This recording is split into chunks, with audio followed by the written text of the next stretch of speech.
My name is Violet, and at 28 years old, I've long felt overlooked and insignificant within my family's dynamics.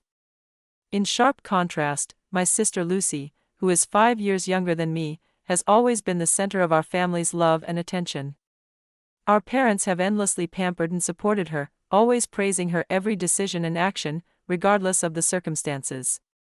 Whenever Lucy faced even minor challenges, our parents were quick to step in, providing her with all the help and solutions she needed. On the other hand, my accomplishments and efforts were often disregarded or minimized by those around me. On one ordinary day, as our parents prepared for a trip to the park, the house was bustling with activity. My mother was busy packing while my father searched frantically for his keys. Lucy was visibly excited, urging them to hurry.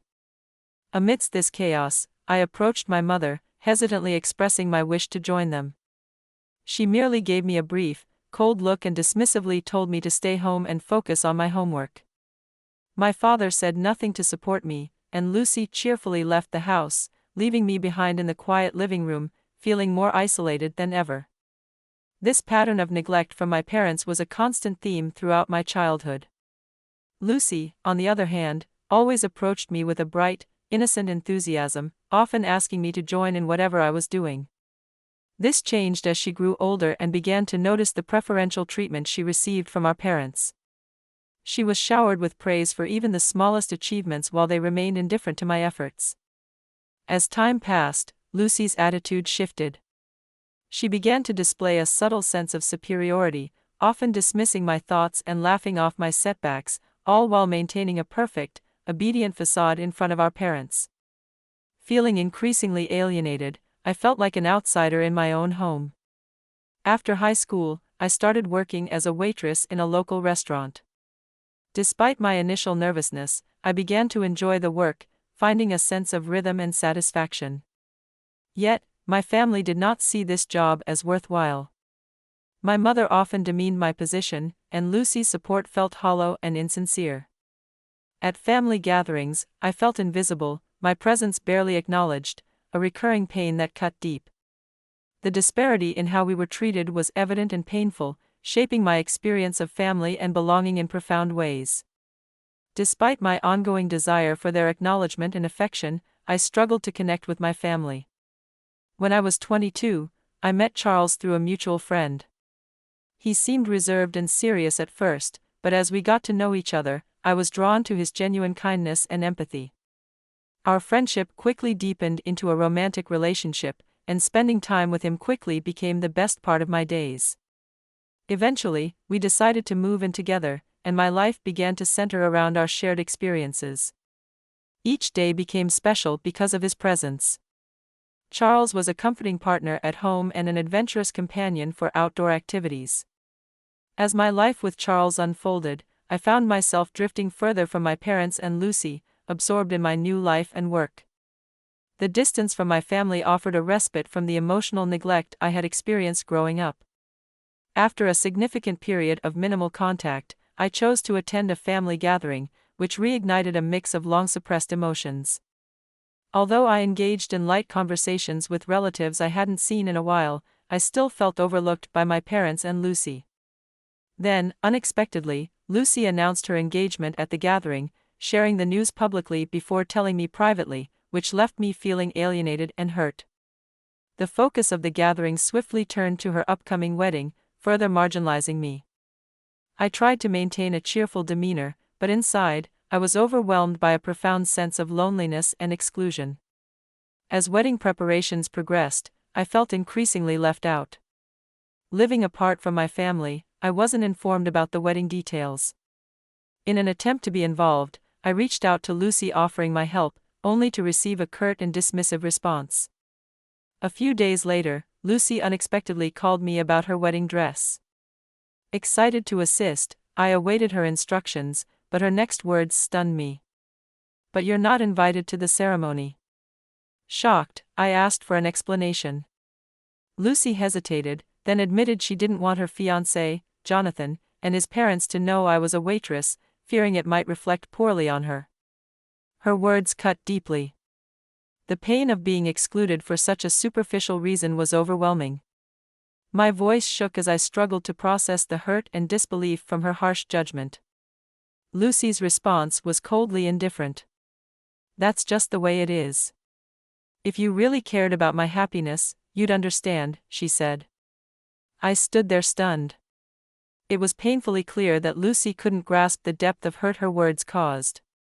She seemed utterly unaware of the deep emotional wounds she had inflicted, wounds that ran deeper than she could ever imagine. "Have you ever considered my feelings? Please think about me too," I pleaded. At this, Lucy's tone became louder, catching me off guard and causing me to involuntarily hold back my next words. It was evident she placed her own image and status above everything else. "Fine. I'll email you the details about the dress," she said dismissively before hanging up abruptly. At that moment, a tightness gripped my chest, and a tumultuous mix of anger and sadness swirled within me, leaving me to contend with a whirlwind of emotions. The thought of being excluded from my sister's wedding was unexpectedly and deeply painful. Determined to find some understanding or support, I reached out to our parents. When I called my father, he chuckled dismissively, thinking it was a joke. My mother expressed disbelief, insisting Lucy would never say such a thing. Their responses nearly broke my heart. They didn't believe a word I said. This interaction only deepened my sense of alienation from my family and washed over me a profound disappointment. Unable to bear my family's cold demeanor any longer, I returned to the sanctuary of my home, where Charles was sitting on the sofa. He immediately sensed that something was wrong and gently asked, "What happened?" Choosing not to hide my feelings behind a forced smile, I opened up about everything: the wedding, the disheartening conversation with our parents, and the deep-seated feelings of alienation I had endured. As I finished my story, tears threatened to spill. Charles listened intently, his face reflecting deep thought. After a moment, he sighed deeply and shared something unexpected. "Actually, there's something I need to tell you. I've been secretly working as Lucy's wedding planner." His revelation left me wide-eyed, a mix of surprise and suspicion momentarily rendering me speechless. "Why didn't you tell me sooner?" I managed to stammer out. Charles's expression twisted with discomfort. "I knew you had distanced yourself from your parents and Lucy, and given the circumstances, I chose to remain silent. I didn't want to add to your distress," he explained. His words stirred mixed feelings in me. Although I appreciated that he was considerate of my emotions, part of me wished he had clued me in sooner. "But Lucy asked about the dress, didn't she?" I said, looking at him. Charles then moved to sit beside me, draping an arm around my shoulders. "Yes, but I believe that her asking you about the dress shows that she does rely on you in some way," he suggested soothingly. His words resonated quietly within me. I looked up at him, considering his perspective. Maybe Lucy might reconsider and invite me to the wedding after all. If she genuinely disliked me, she wouldn't have asked for my help with the dress, right? Charles offered a gentle smile, his words slightly warming the chill inside me, yet I remained internally conflicted, pondering the complex layers of our family dynamics. I was unsure if Lucy would actually invite me to her wedding. Even though Charles stayed close, offering comfort as I wrestled with my complex emotions, I continued working on Lucy's wedding dress, pouring my heart into each detail against a backdrop of mixed feelings. Each time I thought about the wedding, a heavy sense of exclusion hit me, but I focused on perfecting the dress. Deep down, I clung to a sliver of hope that she might eventually ask me to attend. I meticulously followed Lucy's instructions, ensuring every aspect of the fabric and design was flawless. Yet as the days passed, no invitation came. On the day of the rehearsal dinner, the venue was beautifully decorated, and friends and relatives were wrapped in a festive mood.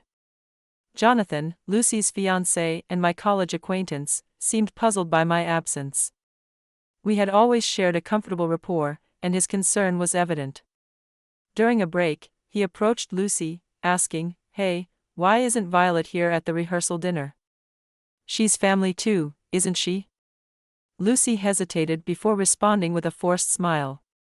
"Well, she seems to be busy with work. I don't think it's something to worry about." Jonathan frowned slightly, pressing further. But isn't it strange that your sister isn't participating? Caught off guard, Lucy quickly diverted the conversation. Well, maybe, but you're certainly attending the wedding. Let's focus on enjoying this rehearsal dinner for now. Jonathan, though still puzzled, accepted her reassurance at face value. Surprisingly, after dinner, I received an angry call from Lucy. Why did you snitch on Jonathan?" she accused, her voice trembling with anger. Confused and taken aback by her sudden hostility, I replied, "What snitching are you referring to?" "Violet, you must have told Jonathan to ask me to invite you to the wedding, didn't you?" Lucy's accusation was sharp, filled with a sense of betrayal. "No, I didn't say anything like that," I defended myself, bewildered by her accusations. "Don't lie to me." "Then why else would Jonathan say such a thing?" "You must have manipulated him to secure an invitation," she continued, her words cutting deep. "Lucy, I didn't say anything," I managed, struggling to defend myself against her unfounded accusations. "Stop interfering with my wedding." "It's none of your business," she snapped before abruptly hanging up. Hours later, another call came, this time from our parents. My mother's icy voice filled the line, dripping with disappointment. "Violet, what are you thinking, interfering in your sister's wedding? What could possibly be your motive?" Stunned, I tried to explain. "I didn't ask for anything. Jonathan was merely curious." But my father's stern voice soon followed, adding to the barrage of criticism. "Do you realize the extent of the trouble you've caused Lucy with your actions?" His tone was cold and accusatory. At that moment, a surge of intense anger and frustration welled up inside me, compounded by the injustice of being misunderstood and unfairly blamed. "I don't want to say anything anymore. It's clear no one believes me anyway," I concluded, feeling utterly defeated and helpless. I ended the call as tears threatened to spill, crushed by the harsh words of my family. I was overwhelmed by a profound sense of frustration. Despite my frustration and disappointment, I couldn't leave things unresolved.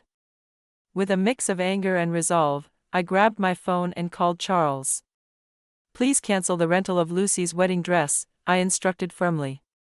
There was a pause as Charles processed the gravity of my request, but he soon replied with a supportive tone.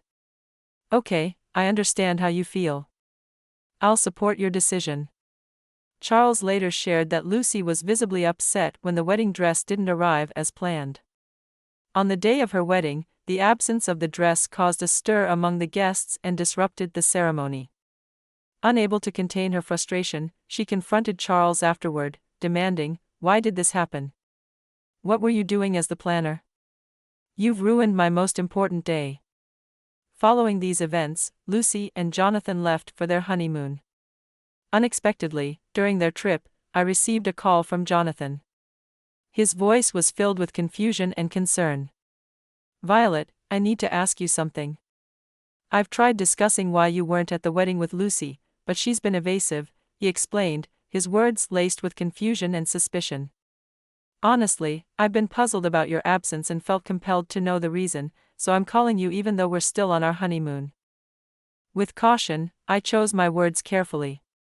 "It's because Lucy was concerned about you and your parents knowing I'm a waitress.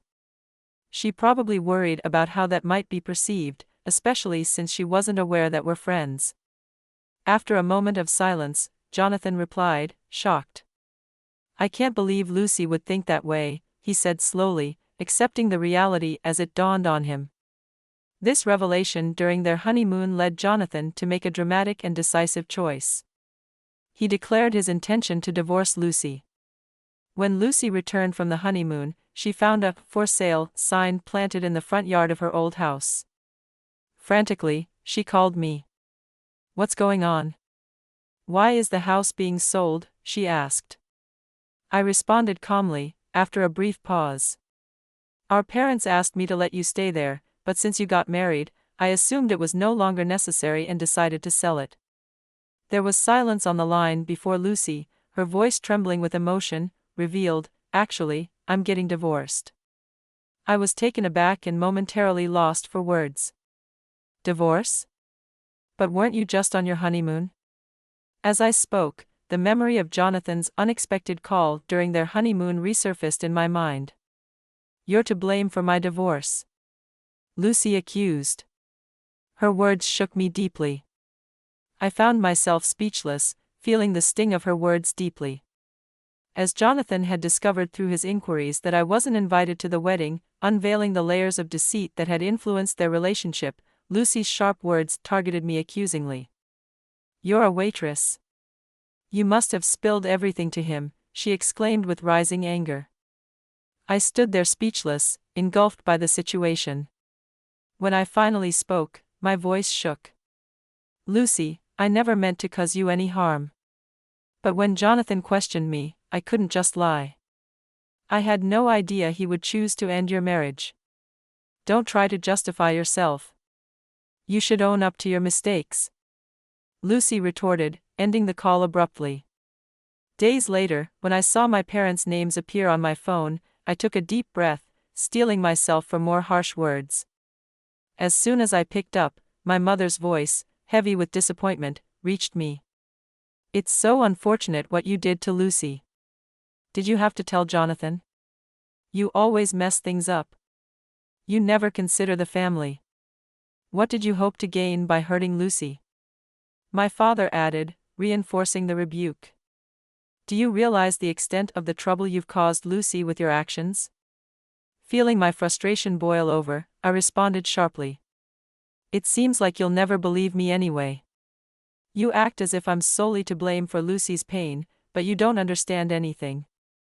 There was a pause, then my mother's voice, tinged with regret, filled the silence. "You really lack empathy towards your family." A cold, bitter laugh escaped me. "Lacking empathy? When have you ever shown me any?" I shot back. The line went silent. "We're hardly a family." "I don't care about what happens to Lucy anymore," I declared, hanging up, determined to distance myself from the drama. However, Lucy didn't let up. She took to social media, publicly blaming me for her failed marriage with daily posts that grew increasingly hostile. At work one day, Lucy made a scene spotting me. She yelled, "You've ruined my life," as she advanced towards me. The shop fell silent. Customers and co-workers alike were shocked by the outburst. "Lucy, please.